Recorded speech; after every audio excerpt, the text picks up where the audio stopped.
This is Restaurants, and today we're looking at this Rubik from the American brand Armitron.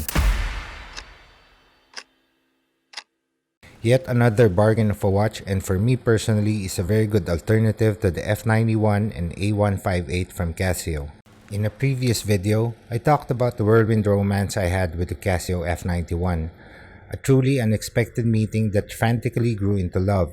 I'll have to admit though that those feelings were rather conditional, for with the undeniable happiness that the humble Casio gave me also came a longing for something more full-figured.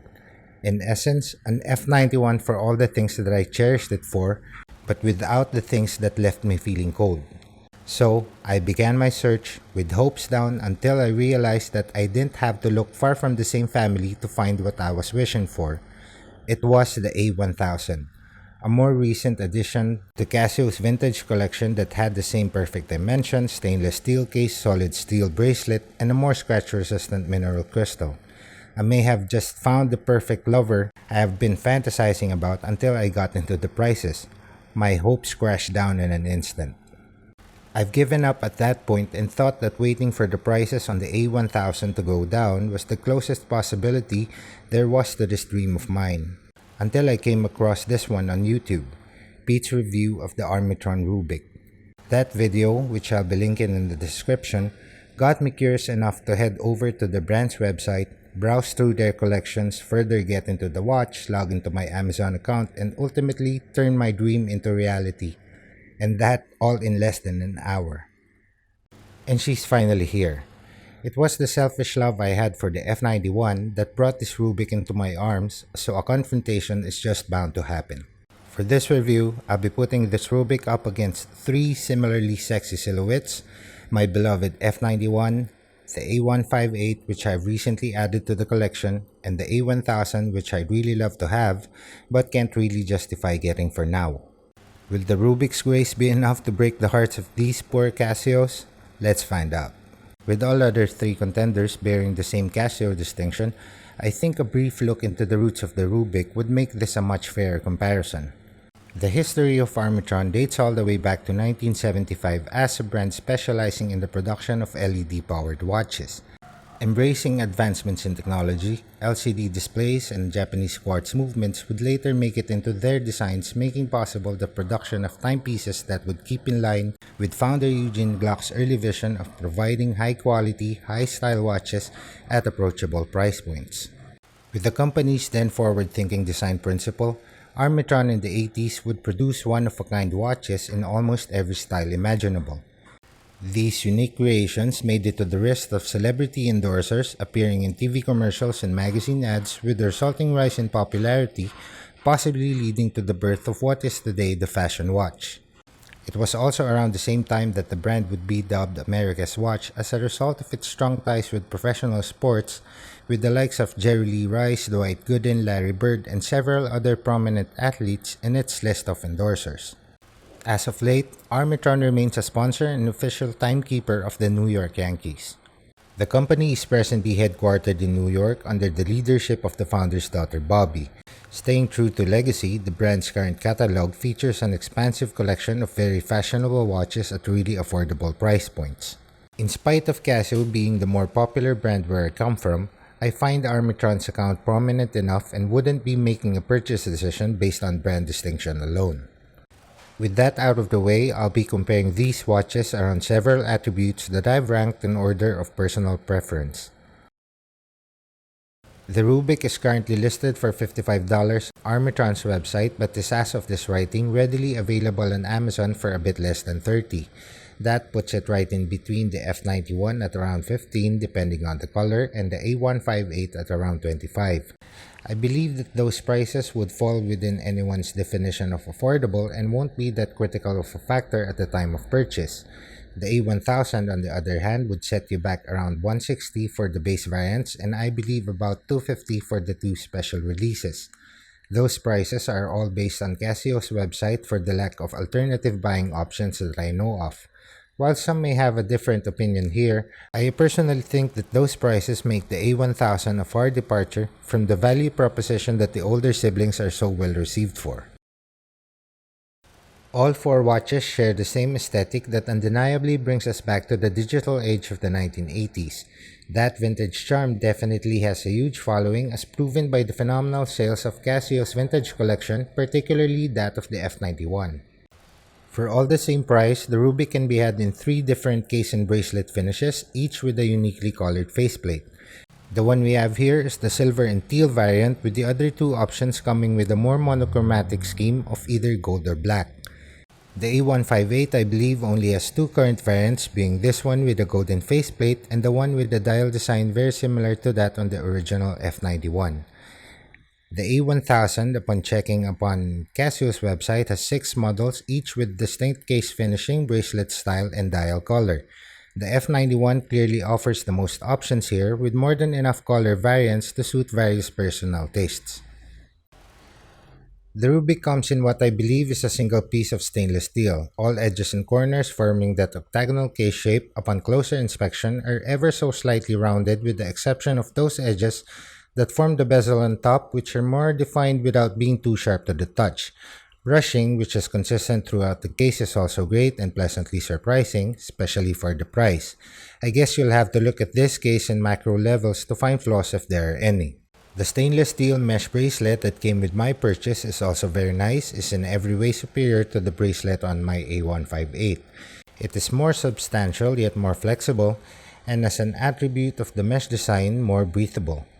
Despite the lack of taper compared to the bracelet on the Casio, this wears more comfortable and far more premium. This fastener in the Rubik is better, made out of noticeably thicker material. The sliding keeper feels a lot less flimsy than that on the Casio, which I always fear bending during adjustment. It also locks easily onto any point on the bracelet, unlike the Casio, allowing for a more precise fit. And while we're at this point, I think it's worth mentioning that scratches would hardly be noticeable on a mesh bracelet compared to any other steel bracelet design. The A158 shares the same resin case as the F91 but receives an additional surface treatment for a chrome-like finish. It comes with a real stainless steel bracelet which, while being a marginal upgrade to the former's resin, is in my own opinion acceptable at best. The A1000 with its similar stainless steel construction would have to be the Rubik's only direct competitor in this area. I've yet to handle one though to see if it offers a significant difference in quality over the Rubik to justify the large price gap between the two. These watches come with 18mm lugs, all allowing the possibility for strap changes. However, referencing back to my review of the F91, the absence of traditional lugs on these Casios leave them looking rather awkward on standard straps. Well, at least for me personally. Furthermore, the destructive design by which these lugs lock onto the resin case suggests that strap changes should be done less frequently. As you can see, neither should be an issue with the Rubik. All watches have stainless steel case backs. The ones on all three Casios are fitted onto the case with standard screws, while the one on the Rubik is of a snap-on type. Let's take a moment here to admire that beautiful case back on the Rubik. Given that either type will have its pros and cons, I still think the difference was worth mentioning. The Rubik, F91, and A158 all come with an acrylic crystal over the dial, which I personally prefer over the more scratch-resistant mineral crystal found in the base variants of the A1000. Both will acquire scratches with daily use anyway, with acrylic having the advantage of being easier to restore by polishing. The two special releases of the A1000 feature upgraded sapphire crystals, but at a cost again that puts it even further from each watch in this comparison. These are all small watches with nearly identical sizing. I would have to say that the very slight variances across the dimensions as shown here are absolutely negligible. I think the difference in weight across these four should be the more concerning factor rather than those case dimensions. I do, however, wear all my watches high and tight, so I never get the top-heavy feeling from the Rubik at all. The Rubik claims a slightly better water resistance at 50 meters compared to 30 on all three Casios. I haven't had the Rubik for enough time though to comment on the accuracy of that rating, but could this be hinting something? Shown here are the modules for each watch with corresponding accuracies, battery type, and average battery life. The premium A1000 is clearly the best here in terms of accuracy, but at the expense of shorter service life. I know that would matter for some, but for me personally, I really don't care. Accessibility over the type of battery is something that I would be more concerned about. The good news is, both CR1616 and CR2016 are relatively inexpensive and widely available at present.